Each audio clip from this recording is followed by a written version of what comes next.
when you're a Hulk. Trouble's gonna find you. This Thursday. Weird, unexpected trouble. Let's do this. She-Hulk. Hulkja is a total snag. Hulk. Yes! Abomination. Namaste. Wong. The Sorcerer Supreme. And Madison. 2 N's, 1 Y, but it's not where you think. Just remember whose show this actually is. She-Hulk is streaming on Disney Plus this Thursday. Welcome back, everyone. It's Charlie. This will be my Marvel She-Hulk Episode 3 trailer video. There were a whole bunch of teasers. I will explain what's going on with that Hulk scene where he's leaving planet going back to Sakaar, and what's going on with Wong and Abomination, because there were a lot of questions about what happened with their fight in the Shang-Chi movie and the end of the episode. So if you're brand new to the channel, be sure to subscribe to get all the episodes. I'll be doing videos for all the She-Hulk episodes, just like all the other Marvel Disney Plus series. We're doing a giveaway for Disney Plus memberships. All you have to do to enter is be a subscriber and post all your theories in the comments below. Careful for spoilers for episode 2 if you haven't seen it yet, but during episode 2, she was hired by GLK and H, given the Abomination case, in order to win him parole in court so he could get out of prison. Then everybody found out about him leaving prison early with Wong to fight in the Shang-Chi movie in that underground fight ring in Macau, treating it as if it were a legit prison break, even though he's back in his cell. And Bruce Banner revealed that he left Earth with the same Sakaar spaceship to go back to Sakaar without saying exactly why, only saying that he'd be busy for a while, like it was going to take a good long while. I'll start with the Abomination stuff, because in the trailer, that's the most obvious stuff. Like, we see him in prison in his Abomination form, like he does go back to Abomination form, while they're continuing to work on his case, and then Wong also shows up inside his cell with a bunch of other people to explain the connection. Why they were fighting in the Shang-Chi movie in the first place, what that was all about. We all make the jokes about how Wong was doing it to earn sandwich money just because he complained that he was so broke all the time, even though now he is Sorcerer Supreme. Apparently, like the Avengers, the Sorcerer Supreme also does not get paid.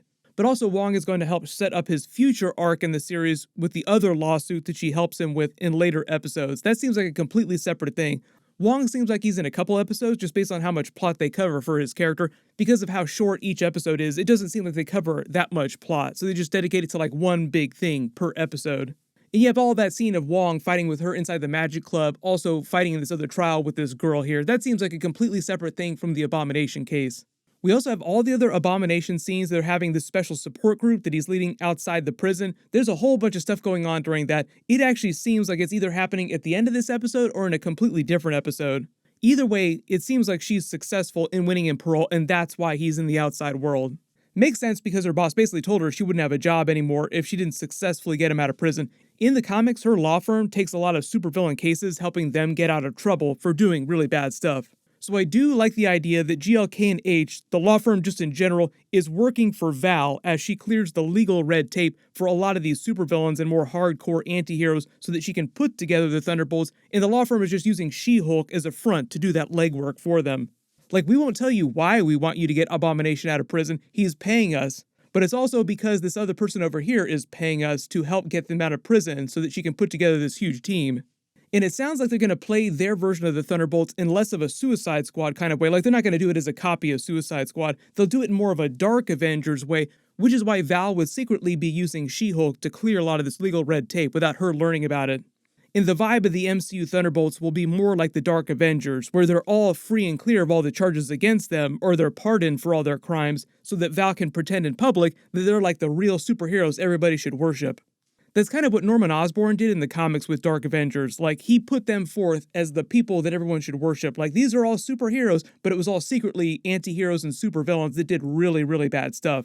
And in the MCU, they'll play it more like The Boys TV show does with Homelander and the Seven. That's actually a really good comparison, especially what happened during The Boys Season 3, where they do all the super messed up stuff, and Val is kind of like the Stan Edgar of the group, just making everybody in the public believe that they're actually superheroes.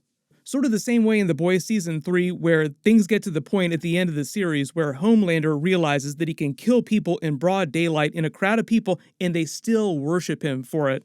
It'll be like that vibe with Val and the Thunderbolts when they show up in the MCU. Assuming they don't recast Thunderbolt Ross or do like a multiverse thing where Sam Elliott comes back as the Thunderbolt Ross in the MCU because William Hurt passed away, that would also mean them doing a different iteration of Red Hulk. But I only think we're going to get teasers for the actual MCU Thunderbolts team until we get to like Captain America 4 New World Order. It's not that far off. And they'll have some kind of legit Thunderbolts post-credit scene where they tease the actual team, and then they show up for real and go on their first real big mission during the Thunderbolts movie. And leading up to that, we'll just get more Val cameo scenes where it seems like she's recruiting the team, pulling strings from behind the scenes. To explain what's going on with the Shang-Chi Abomination scene, the timeline with the She-Hulk broadcast, people are confused because of what was going on with Banner's arm. Like, when is it broken? When is it fixed? When does this take place? The explanation that the She-Hulk writers gave is actually a little bit more confusing than the explanation that I came up with after watching the series, just based on the clues that they were giving us. The She-Hulk writers were trying to say that Hulk's arm is only fixed because of She-Hulk's blood when he's in the smart Hulk form. Like if he went back to Banner form, the She-Hulk writers are saying that his arm would be broken again. But in general, the events of She-Hulk Episode 2 are meant to take place after the Shang-Chi post-credit scene, I think. So I think it makes more sense to just say that her origin story, like the car crash, all that stuff, happened right after the Shang-Chi post-credit scene. And that's why his arm was still broken during the Shang-Chi post-credit scene. But like I said, when Wong shows up in Episode 3, that'll provide a lot more context and explain that a lot more. And for those of you asking about the Book of Vishanti here in the timeline with Doctor Strange Multiverse of Madness, the scene is meant to take place before the events of Doctor Strange 2. The reason why he knows about the book in this scene, though, is because as he explains in the events of the movie when they're having that pizza with Doctor Strange and America Chavez, because he's Sorcerer Supreme, he has knowledge of all these secret books of magic that Doctor Strange doesn't know about. So that's why during the movie he already knows about it, but Doctor Strange does not. Which is why he can make the joke about it here before the events of that movie with She-Hulk. As for Hulk leaving the planet to go back to Sakaar on that spaceship, if you look around the spaceship, you can see he's got a whole desk full of his research with the monitor displaying similar readings that he was analyzing in his underground lab when he was going over their blood. The writers also answered a lot of our theories that it was meant to be set up for a Marvel movie, like they'll pay it off in the movies, not on the She-Hulk series. So I think if they reference this moment again, like what's actually going on with the Hulk, it'll be like another real quick teaser with a couple more clues. But outside of that, I think the only other thing that Hulk does on the series is to just help her get her comic book suit that he's made from similar materials from his suit in Avengers Endgame. Like he'll give her the full outfit, she's even got special shoes she's wearing here. And they'll just explain that he'd been making it this whole time before he left, and he sent it to her before he left. And it just takes a couple more episodes for her to get it, because you see her wearing it when she's with Daredevil, and that's not going to happen for a couple episodes, I think. Mark Ruffalo was also talking about doing a World War Hulk movie or a Planet Hulk movie, and doing the World Breaker version of Hulk, to make a She-Hulk reference, doing a more savage version of Hulk again. The closest they've ever gotten to World Breaker Hulk would be in Avengers Endgame when he went a little bit nuts, but that wasn't World Breaker Hulk. World Breaker Hulk is way more powerful, way more out of control. The difference with his character, too, is that he still has the mind of Banner, and that's the dangerous part. It's a little bit easier to defeat the mindless version of Hulk because he's more vulnerable to mental attacks from people like Professor X, for instance, or telepaths. World Breaker Hulk is like the smart version of Hulk, just super, super mad. So he's a much more dangerous fighter because he has his genius-level intellect. It's almost like the Maestro version of the Hulk, only the Maestro is just like this evil future version, like he's legit evil. World Breaker Hulk is just really, really pissed off. He was also talking about Timothée Chalamet becoming a version of the Hulk in the future, and now because of all the teasers in Episode 1 and Episode 2, it sounds like they might be doing a version of that Planet Hulk storyline that they didn't do in Thor Ragnarok because they only did part of his storyline from that.